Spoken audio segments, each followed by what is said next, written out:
2026년 4월 3일 금요일 뉴송아의 온라인 큐티를 시작하겠습니다. 오늘 큐티의 본문은 마가복음 15장 33절에서 41절의 말씀이고요. 제가 오늘 여러분들과 함께 읽을 말씀은 34절, 37절의 말씀입니다.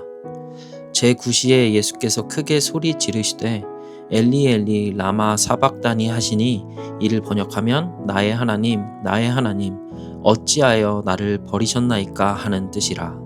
37절입니다. 예수께서 큰 소리를 지르시고 숨지시니라. 아멘.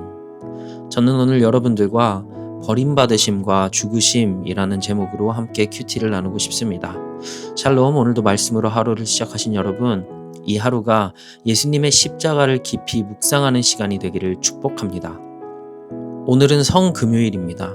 예수님께서 우리를 위해 십자가에서 죽임 당하신 날입니다. 그래서 오늘 하루만큼은 우리가 즐기던 것들을 잠시 내려놓고 조금은 조용히, 조금은 깊이 십자가를 바라보는 하루가 되기를 바랍니다.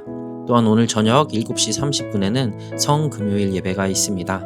가능하신 분들은 그 자리에 함께 나와 우리를 위해 생명을 내어주신 예수님 앞에 다시 서는 시간이 되기를 바랍니다. 말씀으로 들어가 보겠습니다. 오늘 본문은 십자가 사건의 가장 깊은 순간입니다. 온 땅이 어두워지고 예수님은 십자가 위에서 한 문장을 외치십니다. 나의 하나님, 어찌하여 나를 버리셨나이까. 이 외침은 단순한 고통의 표현이 아닙니다. 완전한 단절의 고통, 하나님께 버림받는 고통입니다. 살다 보면 이 말이 마음속에서 나올 때가 있습니다. 기도해도 아무것도 변하지 않는 것 같을 때, 하나님이 멀게 느껴질 때, 왜 이런 상황인지 이해되지 않을 때 우리는 속으로 묻습니다. 하나님, 왜 나를 이렇게 두십니까? 하고 말이죠. 그런데 오늘 말씀을 보면서 한 가지가 마음에 박혔습니다. 이 말을 예수님이 먼저 하셨다는 것입니다. 예수님은 그 순간 진짜로 버림받으셨습니다. 느낌이 아니라 진짜로요. 죄도 없으신 분이 하나님과 완전히 끊어진 상태를 십자가 위에서 겪으셨습니다. 생각해보면 예수님은 버림받을 이유가 없는 분이십니다. 죄가 없으신 분이고 하나님의 아들이시고 완전하신 분입니다. 그런데 그분이 십자가 위에서 버림받았다라고 외치십니다. 왜일까요? 잠시만 멈춰서 생각해보면 좋겠습니다. 저는 그 질문을 계속 붙잡고 있다가 결국 이러한 결론에 도달했습니다. 그 자리가 원래 내 자리였구나 하고 말이죠. 내가 서 있어야 할 자리, 내가 외쳤어야 할 말, 왜 나를 버리셨나요?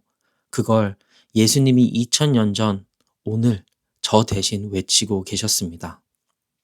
여러분, 정말 버림받아야 할 사람이 누구였습니까? 바로 우리입니다. 하나님을 떠났고 우리 마음대로 살았고 죄 가운데 살아왔던 우리였습니다. 그런데 그 버림을 예수님이 대신 받으셨습니다. 그리고 오늘 본문은 이어서 말합니다. 예수님께서 큰 소리를 지르시고 숨을 거두셨다라고 말이죠.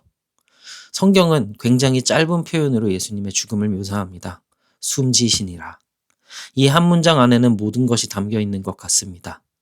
숨이 멎었다는 것은 끝이라는 뜻입니다. 그런데 그 끝은 예수님의 끝이 아니라 우리의 끝이어야 했습니다. 그 죽음도 예수님의 죽음이 아니라 우리의 죽음이어야 했습니다. 우리가 죽었어야 했고, 우리가 심판받았어야 했고, 우리가 끝났어야 했습니다. 그런데 예수님이 대신 죽으셨습니다. 사랑하는 뉴송화의 여러분, 이 장면을 그냥 지나가지 않았으면 좋겠습니다. 조금만 더 천천히 이 질문 앞에 서보았으면 좋겠습니다. 나는 지금 이 십자가를 어떻게 바라보고 있는가? 나는 이 사랑을 얼마나 진지하게 받아들이고 있는가? 나는 예수님의 죽으심을 그저 아는 이야기로 넘기고 있지는 않은가? 우리는 너무 쉽게 말합니다. 예수님이 나를 위해 죽으셨다. 하지만 그 말이 진짜가 되려면 마음이 멈춰야 합니다. 생각이 멈춰야 합니다. 그리고 십자가 앞에 서야 합니다. 예수님은 우리 대신 버림받으셨고 우리 대신 죽으셨습니다. 오늘은 뭔가 결단을 하거나 뭔가를 바꾸려고 하기보다 그냥 이 한 가지만 마음에 남았으면 좋겠습니다. 나는 버림받지 않았다.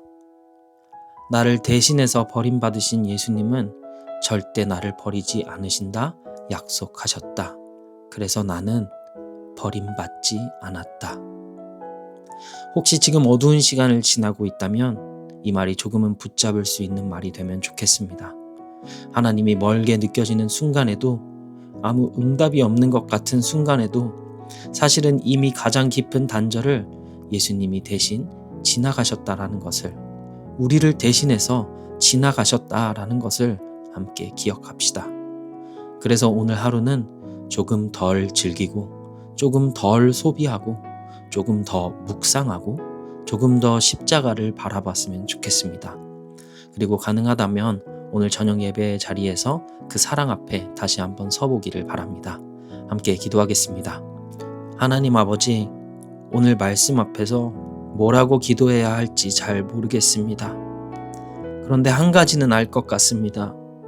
예수님이 우리 대신 버림받으셨고 우리 대신 죽으셨다는 것을요. 그래서 우리가 지금 여기 살아있다는 것을요. 오늘 그 사실 잊지 않는 하루가 될 수 있도록 인도해 주세요. 그리고 우리가 다시 살아갈 힘이 필요할 때 예수님이 지신 십자가를 기억하게 해주세요. 예수님께서 대신 버림받으시고 대신 죽으셨다라는 그 사실 앞에서 우리의 마음이 다시 살아나게 해주세요. 오늘 하루 예수님의 십자가 사랑을 깊이 묵상하는 하루가 되길 원합니다. 사랑을 이루려 우리를 위해 오신 예수님의 이름으로 기도드립니다. 아멘.